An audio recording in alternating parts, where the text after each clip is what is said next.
Oromoo kun ittiin irraa ka'uu danda'a. Waan as hin jedhu. Baasai. Warra kaleessa dhagaa darbate itti wareegamee Tigiree biyyatti galcheedha. Har'a immoo sirni bilisiginnaan sirni TPLF duraan tolfattee duraan Habashaan tolchee achi darbee ammas immoo ajjechaan sun dhaabbachuu dinnaan qawwee kaasne. Qawwee sana immoo hanga Oromiyaan bilisoomtutti gadi hin buusnu. Oromoon immoo tamitti bilisoomti yoo sirni sun bade sirni milikiin tolfame sun yoo bade sirni sun achirraa yoo buqqee malee nuti nama biraara jibba qabna osoo hin taane sirna sanarraa sirni sun immoo achi buqqa'u. Amma hanga kanaatti isin harka kennatu malee nuti waan harka kennan Nulleedhaan jibba keessan hin qabnu dhageettaa? Isiniyyuu gara keenya kottaa harka kennadha. Harka kennadha. Na dhagahi kan walaa dhageeffannu sitti himaa. Na dhagahi walaa dhageeffannu.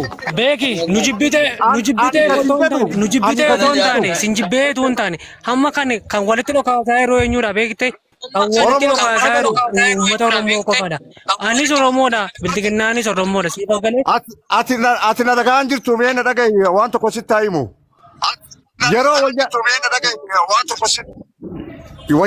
wayyaanee bar qeerroon addasaa nariine nutu keessa jira bar nutu keessa jira osoo raayyaa ittisa biyyaa keessa Oromoon gugurdaan osoo jiru malee qawwee qabattee deemaa jirtaami namni kumni lama kumni sadi karaa kanarra si dhufu. Bilbilachi facaara bakka.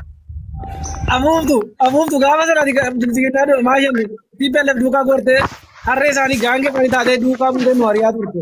Kijibduu Afuuftu gaafa dirqamaan nuuf dargamatti laatte amma immoo deebitee qabsoo sana hattanii qabsoo sana lamaffaa immoo hin hattanii jechuudha amma immoo deebitanii. Gaafa sana taate achi keessaa teessee nutti dhukaasaa turte. Qabsoo uummata Oromoo qabsoonni humnaan bilisoome deebitee hin hatte jechuudha. Karaan saamina. Nama boojitanii bakkalcha gaafii addaa si gaafadha waanuma duratti san waraanni mootummaa Itoophiyaa maaliif haadha Oromoo ajjeesa kanuma gaafii nutti ta'e uummata Oromoo maa ajjeesa shanee gaafadhu shaneetu ajjeesa yaa isinin gaafadha isaan tajaajila waraana keessan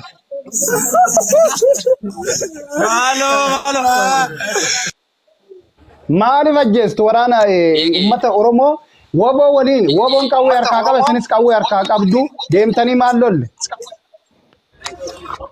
Boolla bineensaa seenanii guyyaa halkan bayanee akka waraabessaa Seentureeti dhiira maa walii seentee too lolle deemte too Goduma waraabessaa san dhabnee ajaa'iba wata Oromiyaa Bakkalcha kijib lafa tarsaasuun hin ta'u bakkalcha waan deebisuu hin dandeenye yoo ta'e Situlaan biyya alaa taa'ee ijoollee walitti oofa ijoolleen karaa sirrii jirti biyya alaa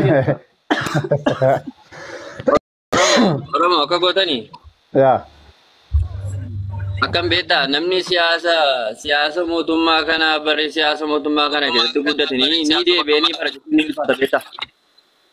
yaa amma inni dhagaarratti immoo bishaan naquun gadi waraana Itoophiyaa kana keessa waggaa dheeraa ture waan ta'eef sammuun isaa diqaala'ee jira sammuu Oromoo hin qabu. Jaltee kemiitu godhadhu kan keetitu deddeebisnatti fakkaate tollu atillee miitu godhadhu thank you sammuun isaa diqaala'ee jira amma maal jedhe duratti gurbaan gadda Gujii keessatti waraanni Itoophiyaatti marseetti kolfaato qaama saalaa irraa muresani faannoodhaan hun jedhe kinoo as jira bakkalchi duratti faannootu kana godheen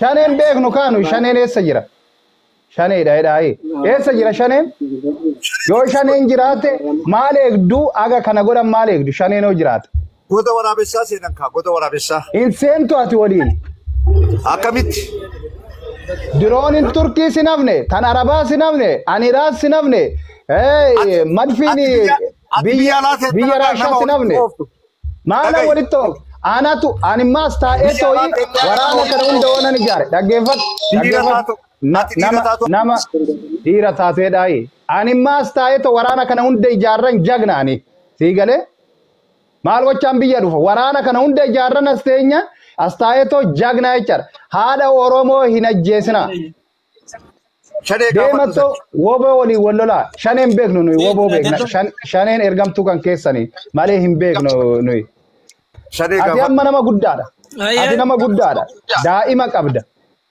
Akkamitti haadha Oromoo yoo ajjeesanii cal jettaa akkamitti ilmi Oromoo dheengadda yoo akkasitti itti marsee waraanni ajjeesu han dhaabbatanii kolfan ijoollee Oromooti tani qaama saalaarraa muraa ture sun dhaloonni isaa Amaara. Olaantummaa tan qabu waraana Itoophiyaa keessatti Amaara. Atu amma laal mana jala deemtee haasofta. Mee biiroo keessa seeni to nutti haasa'e dhiiraati. Kottu haasa'e biiroo keessa ol seeni to. Sodaadha.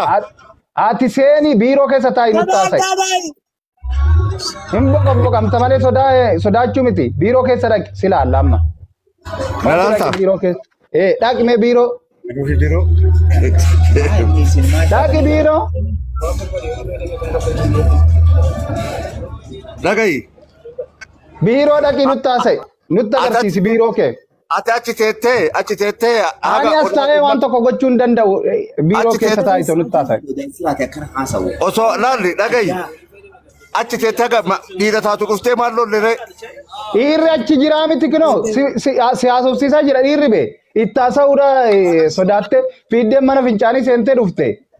Simbira jira finfinnee jala jira dhiirri bee. Dhiira taatu jedhaa. Ani sodaatadha dhiirri si bira jiraa miti qawwee sirraa hiikkata waan hunda sirraa hiikkata. Maaliif feestifeestii maalitti hin dhufne ree? Nurraan hiikkatu hidhataarraa yoo hiikkate malee. Lola keessanii viidiyoodhaan akkanatti ilaalaa jirra. Ati amma osoo booji'amte woboodhaan osoo booji'amte maa akkasitti nu arrabsite osoo siin jedhanii dhiifa manaaf godhaa afaantu na alba'ee jetta. Kanaachi deebii tokko hin qabdu jechaadha.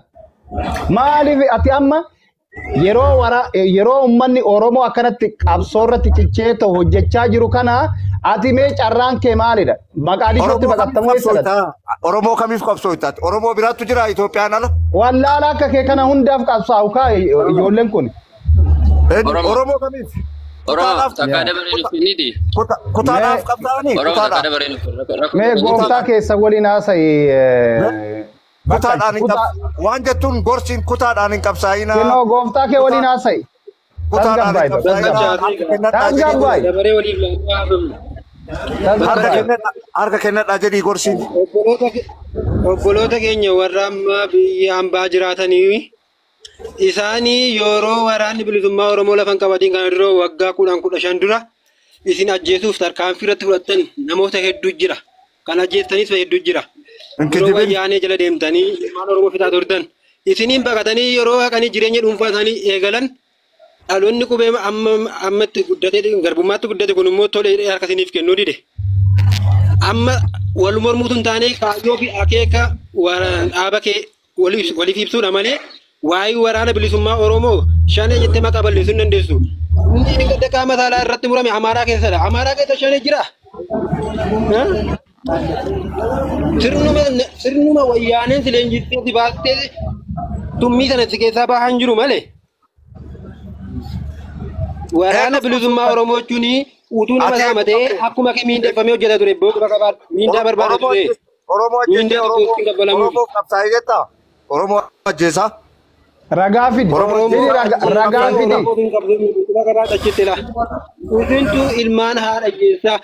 Fakkeenyaaf shawaa lixaa keessatti ilma keetu waraana bilisummaa Oromoodha jettanii harmee isaa hiitanii harmee isaa torbee lamaa booddee mana sirreessaa dhabatanii ajjeesnisin qaama keessa miti mana sirreessaa kan baatee ajjeese immoo waraana bilisummaa Oromoodha.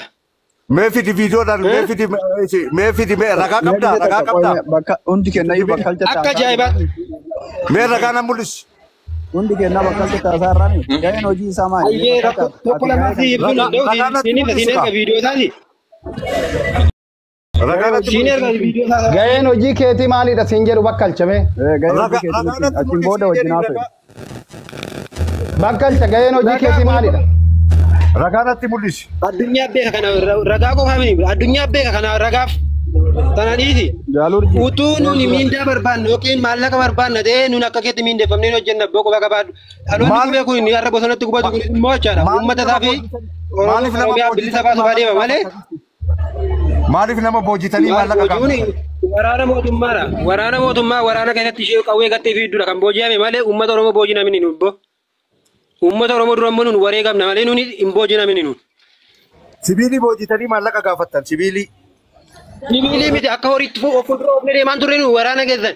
Dhukaasni gaafa tokkotti banamu qawwee ofirraa darbachaa hidhannoo ofirraa darbachaa fi dimii hin beekna amma keessatti ga'umsa keessa hin beekna. Guyyama takka waraana keenya boojitanii hin beektan. Hidhataa boojite. Mee yeroo tokko afachi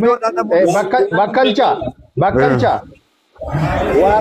Wobooni waraana Itoophiyaa hin boojine boojii moo hin boojine yes or no? Hin boojine. Wala manaan jiru. Wala manaan jiru dhiise. Afacha. Laala jarri kuni afacha yeroo tokko please. Jarri kun gaafa Tigraay keessatti waraanni sun hundi waraanni makkalaakaa Itoophiyaa boojii amusani hin kaadanii jechaadha. Dura goota keenya jedhanii ergan. Ammallee waraana woboon booji'u kana kaadanii jiru jechaadha. Gantuudha isin laal waraanuma keessan gantu jechaadha. Kaadanii afaan maalii haasaa jirta kaadanii? Hin gantan. Afaan haasoftuu sirreessi afaan ittiin haasoftu kana kaadanii waan barbaade haasoo afaan osoo hin taane waraana keessanii warra gantanii jechaadha. Saba Oromoo gantanii waraana keessanis gantanii warri wazzala teessanii nu dhaggeeffattan. Warri makkalaakaa keessa jirtan ijoolleen Oromoo poolisii federaalaa keessa jirtan hundi keessan qawwee keessa fudhadhaa ta'u biyya keessaniif lola waraana bilisummaa Oromootitti makama durriyyeen qaama saalaa namarraa murtu tuni likkiitti galuu qabdi jechaadha mana hidhaatti galuu qabdi jechaadha akka har'aati foonarree nyaattee bashannante kana boru mana hidhaa galta seeraa itti gaafatamta bakkalcha haadha Oromoo ajjeestanii tooyi hin jiraattan dachee sanirra jecha hanga lubbuudhaan jirrutti hin jiraattan seeratti isin dhiyeessina bakkalcha ati nama meeqa ajjeeste me haala kanaan nama meeqa ajjeeste maal kijibna wanna argaa jirruu miti aannoleen calanqoo soba jettaniito miidiyaa irratti gadi baataniito han dubbate sin engadda awwaluu abduu naannoo amaaraa dhaqee to'i soba wanti minilik suni soba jettanii to'i waada viidiyoo harkaa qabna nu ilaal waraana bilisummaatitti ergineerra aannoleen fi calanqoo soba kan jettani hoon jiru jette viidiyoo ammas gadi sii baasaa jechaadha. Nama dhageeffattu bar waan nama dhageeffanneef dhagayi. Gantuudha kaasirme waraana keessan warra gantanii. Roobale uummanni ragaa bahu warri raayyaan ittisa biyyaa shororkeessaan eettamee lakkoofsa tokko barreessaa jalatti argu uummatarra. Uummata amma kanaa soba barreessa. Miiti godhi bakkalcha gooftaa kee fuulduratti dubbachuun illee waltajjii irraa siseessisneef kenna olaal. Waraanni mootummaa shororkeessa warri jettan lakkoofsa tokko barreessaa kenna olaal lakkoofsa tokko barreessa argitanii. Argite kanarraa baruu dandeessa laa lakkoofsuma tokko. Okay, from satifuf. From sadama adabaddu kaima diktatara asirratti illee diktatara nutti ta'uuf bakkalcha maal. Okay, from satifuf. Waa biraati miti yaada leeboo yaada already isiniyyuu waa iddoo wal karaa jirtan. Ani kana dhibaa jiru maa inni beekta nuti eega wajjin haasofne. Tartiibaan haasaa kenna osoo tartiiba itti godhanne maaliif jennaan amma yoo nama biltsiginnaa jedhamu hundumayyuu adada yeroo inni seenu waa tokko yoo isaa wajjin mormitti seenne hin dhumatu maaliif jennaan nuti gocha isaanii hedduu beekna isaan ammoo gocha isaanii amananii wanni isaan uummata Oromoo irratti godhaa jiran hedduu isaan saniin fudhatan jechuun ammallee wanni tokko ani akka yaada kiyyaatitti nama tokko osoo waa'ee isaa jechuun amma fakkeenyaaf amma namni kun callisee mormaa jira amma bakkalchi ani akka jechuun biltsiginnaa bakka bu'ee akka isaatitti biltsiginnaa bakka bu'eetiin haasaara. Namni kun eenyu yoo nama argitee ga'een hojii isaa wajjin nu haasofsiise wajjin haasofnullee rakkoo hin qabu. Garuu namni waan qabalee beekuu hin dandeenye waa'ee makkalaakaatii fi waa'ee Abiy Ahmadii fi waa'ee biltsiginnaa akka beekuutitti achi as mormee waraana ammoo waraana keenya ammoo busheessee haasa'u jechuun oomaan deebiillee isarraallee argachuu hin dandeenyu. Akka biyya san keessatti namni biyya san akka barbaade gochuu danda'u nama tokkocha qofa. Kun ergama akka jiru. Abiy Ahmed ka yeroo barbaade lola kaasu ka yeroo barbaade lola dhaabu ka waan fedhe godhu kuwwan jala deemee harka rukutu qofa. Warra harka rukutu qofa. Saniifu warra harka rukutu kana erga ol galchine yoo nama akka kenna hirmaataa taate okay akka hirmaataatti hojjetaa yoo ammoo inni akka nama makkalaakayaa bakka bu'ee haasa'u akka nama paartii bilisiginnaa bakka bu'ee haasa'utti nutti haasa'e xiqqoo isi wal mormuu ta'a malee yookiin kiiloo kenna gadi buutuu ta'a malee isaan wajjin haasa'uun xiqqoo namatti hin tolu jechuu barbaadeeti. Namni illee chaansii walii kennee haasa'uudhaaf illee akkasitti irra gaariidha jedha. Galatoom. Laali maali firoomsa isaanii xaqlaa ministeerii jedhu namicha doomaa isaaniis hundi isaaniitu tokkuma. Isaan akkanumatti itti himna malee doofummaa sadarkaa doofummaa isaaniitiin itti himna malee isaan taanii nu dhaggeeffachuu hin danda'an. Faannonii fi deeggartoonni bilisiginnaa amala tokko qabu. Nama dhaggeeffachuu seeran beekanii amala tokko qabu. Abajjumee bilisiginnaa kan keenya moo rifeensi gabaabaadha lakki kun bilisiginnaadha. Waraana moo dafii maddu dishqaan odoo sitti nu kaayin abdii. Kan keenya moo baga nagaan nuuf. Baga nagaan nu iddan. Mee abbaalaan gisee tokko abdii. Afaj stop please. Okay, of ibsimee ati Polisi Oromiyaati? Humna addaa Oromiyaati. Okay, polisi Oromiyaa adda humna Oromiyaa. Okay, maaliif uummata Oromoo ajjeestume? Gaafin dura. Duraan dursee akkam nagaadhaa hundi keessanuu isiniin jedheera bar. Baga nagaan nufte. Baga nagaan nu eddan. Baga nagaan nufte. Itti fufi. Maaliif uummata Oromoo ajjeestu? Uummata Oromoo ajjeestu gaafatu uummata Oromoo nagaa nuni qaama hidhatee jirurraan kan hafe uummata Oromoo nagaa bakka itti ajjeesne wanna qabnu. Viidiyoo si baasu waan uffatatti akka uffatte kan afaan Oromoo haasawaa ta'u yoo ilma Oromoo qaama saalarraa muranii si baasu viidiyoo.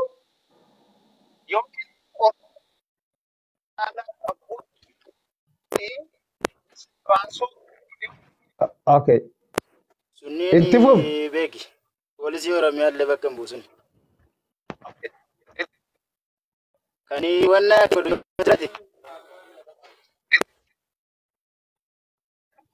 Eenyudha tan qaama saalaa ilma Oromoo mure eenyudha afaan Oromoo dubbachaa ta'u. Suni poolisii Oromiyaas bakka hin bu'u Oromoo illee mini. Eenyudha bakka hin bu'u osoo hin taane eenyudha. Kanatti jedhaartu kanallee baay'inaan hubannoo isaa hin qabu hin dhageenyesi. Yemmuu wanna gochi akkasii kan raawwatu yoo jiraate suni nuuni illee bakka bu'uu hin danda'u. Nuuni kan dhaabbannuuf uummata Oromoodha. Kanarraan kanaaf warra qumtaa sanaan daangaa Oromoo eeguudhaaf malee nuuni uummata Oromoo wanna as gaddannullee hin qabnu yaa. Tole Oromiyaa waan tokko gaaffii tokko gaafatee darbanii. Mee woboon waliin haasa woboo waliin haasa ikkina olaal waraana bilisummaa waliin haasa jessis qoy yeroo tokko jessis miiti gora waliin haasa abdii woboo itti fufi waan tokko ani waraanni bilisummaa Oromoo bakka Nawalin illee viidiyoo haasa'uun viidiyoo badaa amanatisa. Baay'ee si dhaabbe. Sabanatti hin tollee firtollee. Sababii amanatti badaa hin jennee fira malee waan biraaf mini. Akka hirrifanne laa raastaa kana argite halkan akka hirriban namni. Malli Oromoo yeroo baay'ee ol duukaa dubbanna bar maal rifannaa siifaaraa ta'aa jira malee wanni kun yeroo baay'ee ol duukaa hin dubbanna bar. Maa qawwee fudhadhuu to deemitti gali maal gootati mootummaa nama ajjeesu waliin dhaabbattee wanjala maa hojjetta. Okay, niitoorkiin isaa xiqqoo ishii rakkisaadha. Mee jaalee hurjii gadi bu'aa to deebi'aa mee please. Okay, xiiqii jaal xiiqii keenya itti fufaasen. Niitoorkiin diimaa jalaa ibsee. Jaaltii itti fufaa. Ayyaa abdi.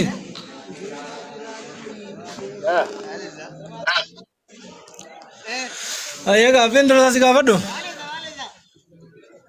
Rabbi nagaa sinii kenneef. Tullu nama waliin galchin tullu ni turkiin isaanii sloodhaan nu jeeqaa jira. Ana miti kan gaishe. Ati Oromoo moo Oromoo miti?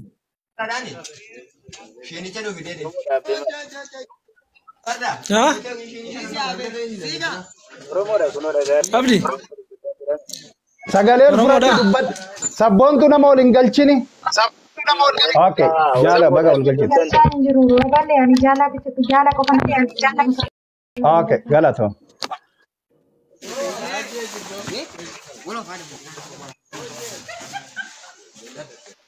Abdi. Wayii nagaa wayii sagaleen kiyya. Sirriitti nagaa lallaafadha. Hirrifate kaamu caammaa alaa godhu ijoollee mataa daabee argee ta'unne rifachiistani.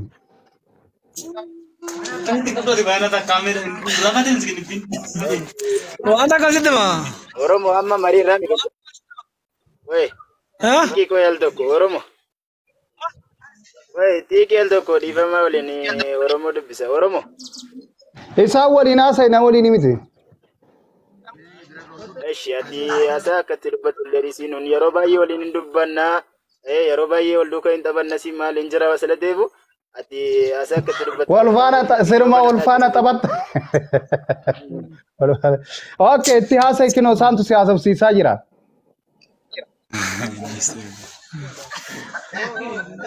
Tumi daabboo finiinsa. Eenyu Abdi? Ayya waan asitti mu barbaade? Nagaamu? Hin nagaama itti haasa'eeti hin nagaama. Ati Oromoodha garuu immoo kanatti jirtu sirna Abashaa keessa sirna naftanyaa kan Abashaan Minilikiin hundeeffamte keessa jirta. Achi teessee immoo uummata Oromoo uummata kee boochisaa jirta. Ilma Oromoo ajjeesta. Obbolaa qabda haadha qabda. Abbaa qabda garuu immoo abbaa kee dhiittaa abbaa kee asii ajjeesaa jirta jechuudha. Uummata Oromoo biratti ati diina gara diinaa gortee uummata Oromootti dhukaasaa jirta. Kanaaf immoo sirna nama nyaataa kana keessa yoo Oromoo taate gara uummata Oromootti deebii gara waraana bilisummaa Oromootti harka kee kennadhu. Ati obboleessa keenya nu wajjin hojjetu. Ta'uu baannaan immoo waan barbaade godhe Oromiyaan ni bilisomti walitti guyyaa tokko dhumna gaafa sana immoo akka biraatti wal gaafanna jechuudha.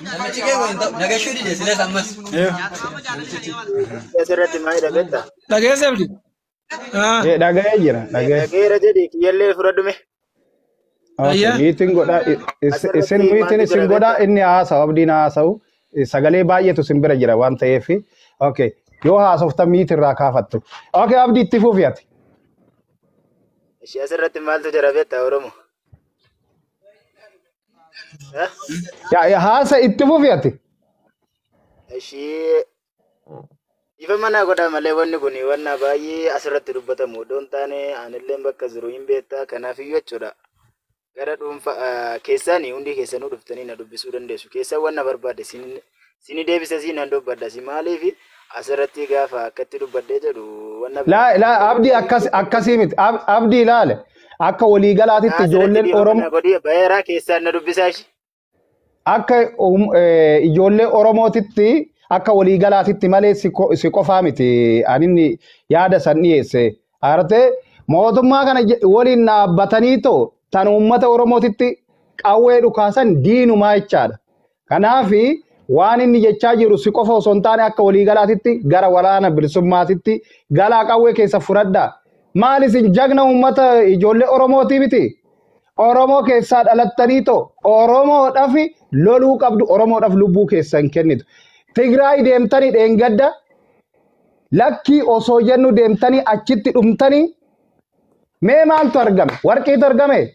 Isaan wal hammatanii too araaraman diraamaa nurratti hojjetu jechaadha. Nuyi gowwaan kilaashii asirratti baanne asiin ajjees fiiddanii tajjeessu. Asiin ajjees fiiddanii tajjeessu. Akka waan nu jechaa jirru akka waliigalaatitti Oromoodhaaf qabsaa. Haadha Oromoo irratti nu kaasinaa Oromoodhaaf qabsaa. Keessan na dubbisii jechaa jira keessan dubbisaadha. Ijoolleen Oromoo biraatis akkasumatti jabaadha. Warri dheengadda gurbaan dheengadda ilma Oromoo Gujii keessatti qaama saalaa mure suni nama mucaasan harka keenya galche nama mucaasan nuu qabe birri Itoophiyaa 300 badhaasa isinii qopheessinee jirra. Birri kinoo tulluun isa jira erga dheengaddaatti beeksisa kana hojjechaa jirra. Nama mucaa dheengadda Gujii keessatti qaama saalaa ilma Oromootirraa lapheerra dhaabbateetoo qaama saalaa irraa mureessan yoo argitan yoo nuu qabdan yoo harka keenya galchitan birri Itoophiyaa 300 badhaasa isiniif kee kaashii harkatti isinii kenninaa jechaadha. Kuni seerri Itoophiyaattis nuu feeyyamaa seerri addunyaattis nuu feeyyamaa jechaadha. Ashabbaariiwwan akkanaa kana tarkaanfii irratti fudhachuudha. Thank you. Jaali xiiqi itti fufi.